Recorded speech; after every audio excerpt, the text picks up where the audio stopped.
All right, the Final Four is going to be awesome. This is the last thing I want to talk about. I want to venture outside of Indiana just a little bit. This Final Four is shaping up to be an absolute joy. This is the four best teams in the country. It's all four one seed. It's four of the best college basketball teams ever because of NIL and the transfer portal. The rich get richer. The better teams get better. The champion will have to go through two beasts to get from the Final Four to hoisting a national championship trophy. And this really shows how it's two different worlds in the NCAA tournament, right? You've got the first weekend, you've even got the second weekends, and then you have the Final Four. Because it's one thing to win, 4 games and get to the Final Four. And then once you're here, it's a totally different animal because now you have to beat two of the best teams in the country or two teams that won enough games to get to the Final Four in a single elimination bracket with the 68 of the best teams in the country, right? This is impossible. This is an impossible task and an impossible test for these schools to win 2 games. It doesn't matter who you are.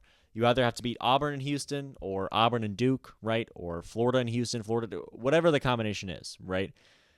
You have to win 2 games over 2 beasts to go from a Final Four, a team included in the Final Four, to the team winning the national championship, and that's going to make this absolutely incredible. Yeah, there were less upsets, and that maybe made the first round a little bit underwhelming. Sure, it's been a chalk tournament, and obviously a chalk Final Four with all 4 1 seeds being there, but that does not make it boring because these 3 games that we're about to watch are possibly candidates to be the 3 best college basketball games ever and 3 of the most highly anticipated college basketball games ever, right? Again, it is an absolute clash of titans. This is going to be the most entertaining final 2 days of basketball we could possibly ask for.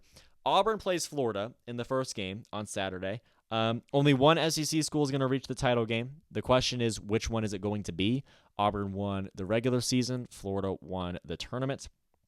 And now they battle it out to see who the true best team in the SEC is, really, I suppose, or the most deserving team in the SEC to play in the national championship game. Johni Broome has been missing practice for Auburn. That's a concern. But Bruce Pearl deserves a title, right? He reached the Final Four recently in 2019. The way he coaches, the way he builds a program, the way he leads team success, I love it. I love Bruce Pearl. I love Auburn. I would love to see him win a championship. I'd love to see this program win a championship, despite being, a football school at the end of the day. Florida's fun to watch. On the other hand, Walter Clayton Jr. has an opportunity to be a star in the NBA. There's lots of talent. There's lots of action. A clash of titans between Florida and Auburn, the 2 best teams in the best league in the country. Absolutely thrilled to watch this play out. I am absolutely ecstatic to watch Auburn versus Florida. And then the game after is almost just as good in Duke versus Houston. I feel like Auburn and Florida, their strengths and weaknesses are more aligned, whereas they're more offset with Houston and Duke. The question of, is Kelvin Sampson finally going to get over the hump and win a championship? Is Cooper Flagg going to bring a championship to Duke in what could be his only year in college at Duke before advancing to the NBA? Houston plays great defense, and they shoot the 3 ball very well. Now, what really comes down to, do they have the front court to defend Cooper Flagg? I think they don't, which then takes us to the question of, can Houston shoot well enough to make it not matter, right? We saw in their last game in the Elite Eight, in the Sweet 16, they shot very poorly against Purdue, right?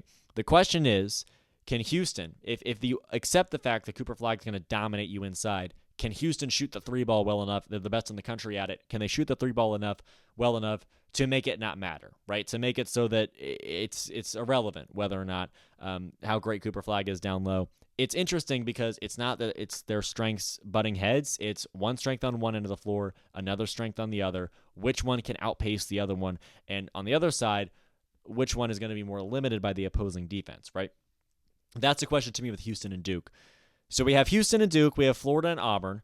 Those 2 games are fabulous already. And then the best part is we're going to have a national championship at the end of it on Monday, which is going to be a thrill as well. I am absolutely, undeniably very excited for the Final Four. And I know that people have had gripes about the tournament so far, that Match Marinus is being killed by NIL or whatever else you want to say. But this is awesome, right? Duke versus Houston, Florida versus Auburn. This is awesome. These 4 1 seeds, I'm just going to appreciate these 3 games, right?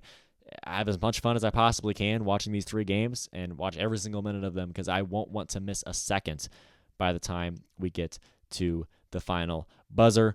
Florida, Auburn, Duke, Houston, the Final Four is going to be absolutely incredible, and I cannot wait to watch it all play out.